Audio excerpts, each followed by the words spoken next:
fancy intro music. Yeah! Woo!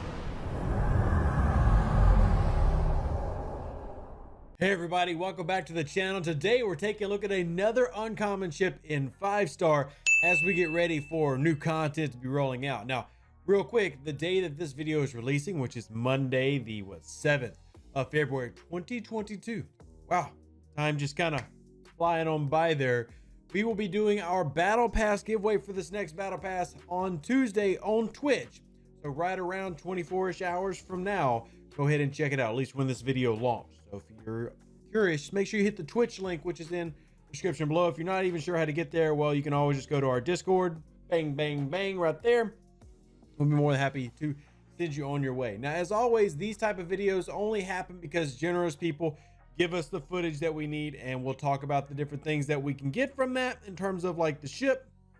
But we gotta give a big thank you for the footage itself, and we're gonna start rolling it on the screen. We got the Northcutt here, and man, big shout outs for the footage. And I love having the rollout here, but it also is a good opportunity for us to see initial costs. Now, the cost screens that we're going to be taking a look at are not only the ones that we have here in game, but also from STFC.space. Shout out to Ripper and all the wonderful work they are doing. Now you can see that the Northcutt special ability is a bonus to weapons damage when hit. Price to build to a lot of us seems ridiculous. To, you know, maybe the higher level players, not that much. And definitely curious what you think about the design of the Northcutt down in the comment section below. If you'd be so kind, play that on out. But after we watch this beautiful cinematic of the Northcutt exiting the dock, lights turning on. Oh, the Federation makes some pretty ships. Reminds me a lot of a mixture of Voyager, the Prometheus, and maybe even a couple of newer ships we've seen in the TV shows. Maybe. It has got some inspirations in it from a few different ships, but there she is. This is the Northcutt in all of her massive, very massive pointy-nosed glory. Any nicknames? Anybody got any good nicknames for the Northcutt? Drop them down below, curious to see. But you can see the massive phaser rays on the side, which is a nice little touch. Reminds us of the phaser arc that you have on the Enterprise D as well as on Voyager as well. You can see the back with the swept wing look, which is definitely reminiscent of some fighter jets from back in the day. Maybe you boomers can remember those jets. I don't know. And if I sound stupid, please just understand that, yes, I'm very ignorant. I know what we're talking about. But anyway, here's the Northcutt. I think it looks pretty great in terms of as a design. So shout out to the design team for what they came up with.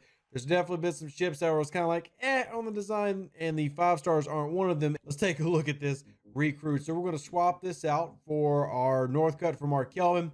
Starting off, you see at 46 million, very beefy, very beefy crew. And a very beefy ship when it comes to power out of the dock. And I do still have the same belief, where it's the Vorchild, the Corvus, or the Northcutt here, and we've kind of talked about all of them at this point, that feels like they're really too strong as they start out. There's not a lot of if you're running the epics or the rares from 4-star, it doesn't feel like you can really combat these starting out. But she's a big mamma jamma. She's a bad mamma jamma. And if you're a high level player, definitely recommend just skipping the epics at 4-star and then going straight for these. Here you go, some of the uncommon cost and the rare cost, and then the obviously titanium cost.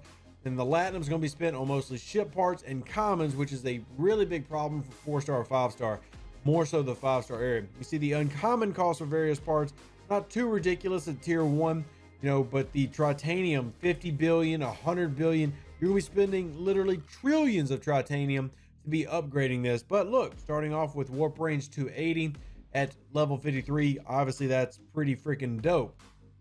We see also scoring a lot in the TOS Kirk, TOS Uhura when this got built. Then you also see some of the uncommons start kind of getting used real quickly. The 5-star, which is hard to procure, as you would imagine, just like 4-star is hard to procure for a lot of players like that right now.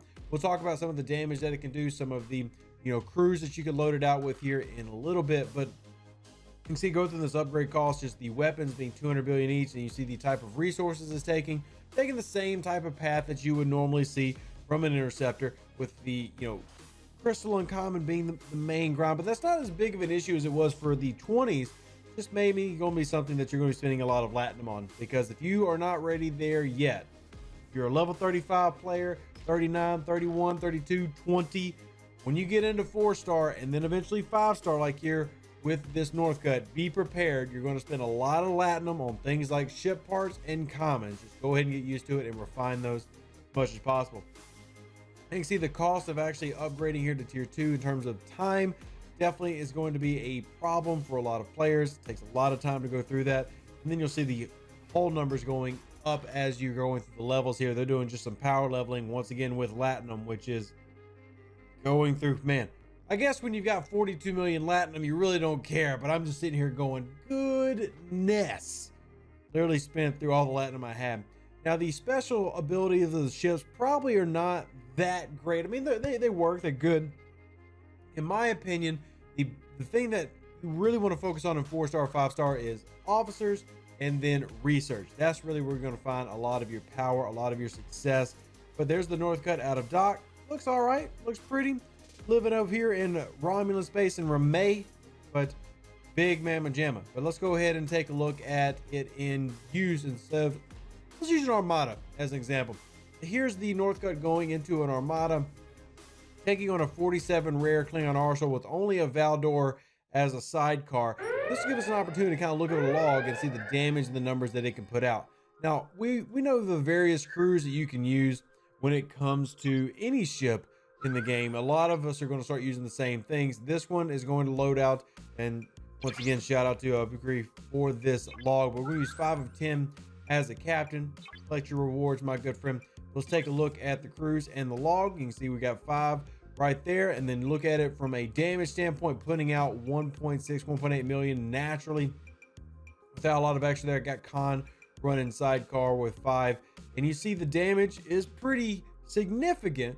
And then eventually you're going to get some of these bigger hits as we get some growth in our damage.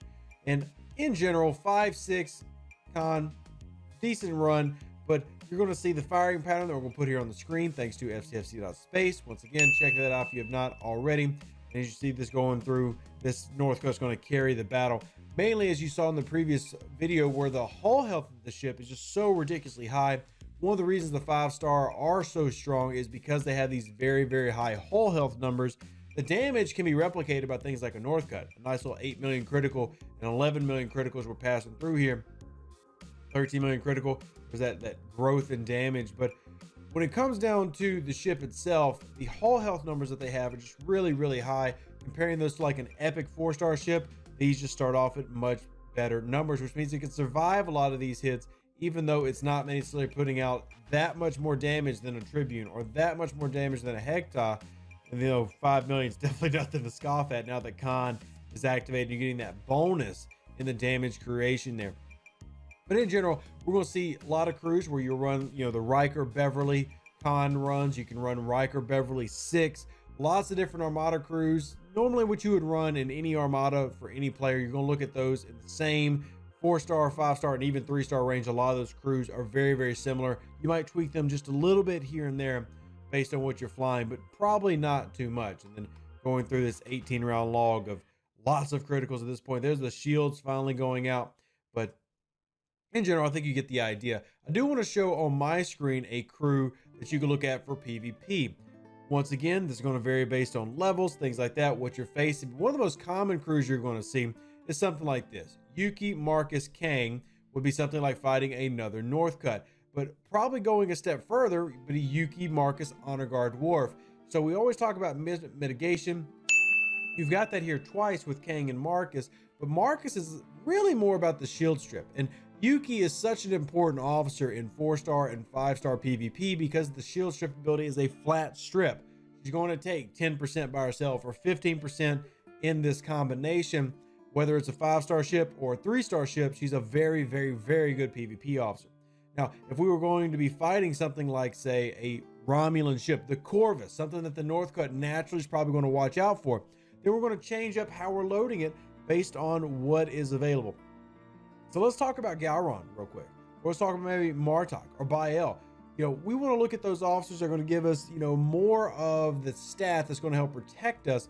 So if we were going against a Corvus that was going to have Kang, well, then maybe we could look at having unwavering loyalty to boost up our mitigation to counter what the piercing stat of Kang would provide. So in this instance, maybe we, against that Corvus that we know is going to run Kang, we could run Yuki, Marcus, and then Martok here. Granted, we're assuming the Martok's a similar level, if not higher tier. Now, you can also go, like I said before, into the critical range. So we could run Khan or Honor Guard Worf. More of you would probably have Honor Guard Worf in this particular scenario. And we can even look at going the traditional Lorca, Killy, Honor Guard Worf. We really want to go for that damage creation and then mitigation. Top two things we always talk about in the game. Northcutt is no different than if you were following, the lead of a Kelvin. How we want to load out a Kelvin. Same idea.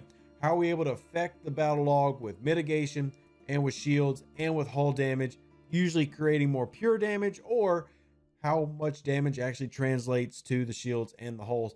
So this gives you a couple of examples. This is going to be one of the most common crews you see, where you're running Yuki Marcus as a primary, especially with so many players who've gone Romulan focused in the game, because the Tribune was the best, the Pilum was the best, the Corvus is really, really good, the Sanctus is really, really good.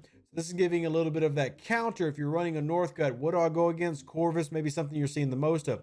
Now, we're not going over every PvP crew that you can use, but I have mentioned a few, and you can also mention more of them down in the comment section below. A lot of this is to show off some of these big ships that many of you are going to take a long time getting, but I do want to give a shout out to Deckix, the highest free-to-play player that I'm aware of in the game. Level 46, just got his Coronar today. First free-to-play player to get a rare ship from 4-star. I think that's pretty exciting. And if you think you're excited for him, comment down below.